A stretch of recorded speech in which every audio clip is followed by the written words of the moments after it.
Hello, future pirates, and today we are talking about functions. Functions are tools that programmers can use to simplify a process and repeat that process over and over again. So I have an example function up here, and don't worry, we'll do one together too. So I have started by creating a variable named name, and then it is equal to an input, which is what is your name.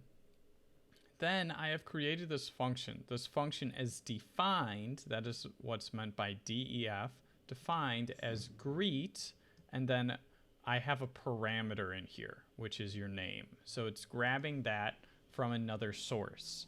And then you can print hello plus name, you are my best friend. So it's a very nice, very kind function. Now I can call out that function 3 times in a row, and it's going to do that 3 times. Look, I've already got print within the function, so it's going to print this function 3 times in a row. So let's see what happens when we run this module. All right, we'll save it. And we get this pop-up over here. What is your name? So I am going to put, my name is Chad. Hello, Chad, you are my best friend. And they said it 3 times. That's how you know they mean it. So let's write a function together, and we're going to write something a little bit different from what we did. This one was all strings. We're going to do one with just numbers.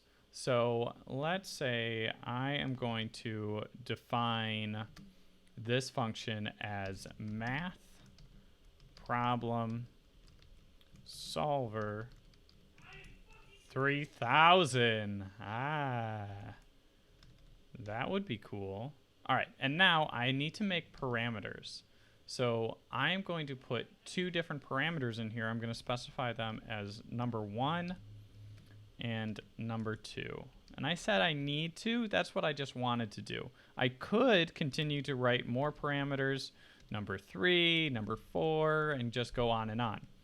So right here, I have my parameter set. I have the name. When I hit enter, I'm not tabbed over, but I need to hit a tab, because if I don't hit the tab, it is not going to register that as a function. That has to occur a tab in, or 4 spaces.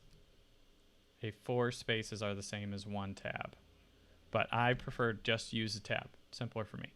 So now I am going to do this function of number 1 plus number 2 multiplied by number 1 plus number 2 minus number 1 divided by number 2 multiplied by number 1.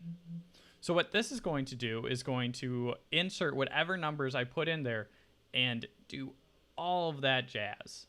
So now what I want to do at the end of this function, notice we don't have like a print statement right here. We don't have anything. So I am actually going to name this little function that we just did right here, and I'm going to say that the result is equal to this. And now because we have this function, we're basically throwing in numbers up here, and we want those numbers to come back at the end. So what we're going to do in this function is we're going to put return result. So that is going to allow us to return anything that I put in here. Now real quick, I am going to comment out this section so it won't run this, and we'll just run this. So when I go and run this, it's not exactly finished. And I'll show you what happens when we run it. We get invalid syntax. Perfect. It reminded me I'm missing a colon right here. Whenever you create a function, you should have a colon specifying that you are starting the function. And now, once we have that function defined, we need to call the function. How we call the function is just by saying math problem solver 3000. So that was the name of the function, and now I need to add my parameters. We'll say the first number is 3. And the second, no, we'll say the first number is 5 and the second number is 3. So now I've called that function and I've thrown those in there and it should return the result. Now, when I hit run module, what's going to happen? Nothing. Did I print anything? I didn't. So I want to print this. And now when I run this module, I'm going to save it. It printed out my number. What happens if I call this function again?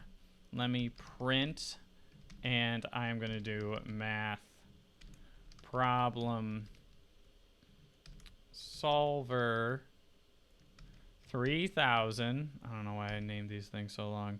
We're going to say -7 and 15. And now I have called that function twice, so I should get 2 different answers. So we'll run this module.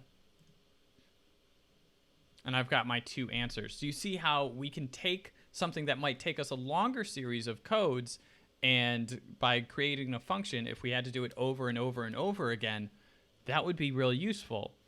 For all you that did your customers and created those cool checkout receipts, that might have been something that you could have created a function to enter in all the sales tax informations and spit that out a little faster.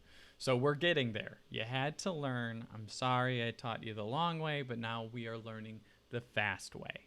All right, I'll see you in the next one. Thanks for watching.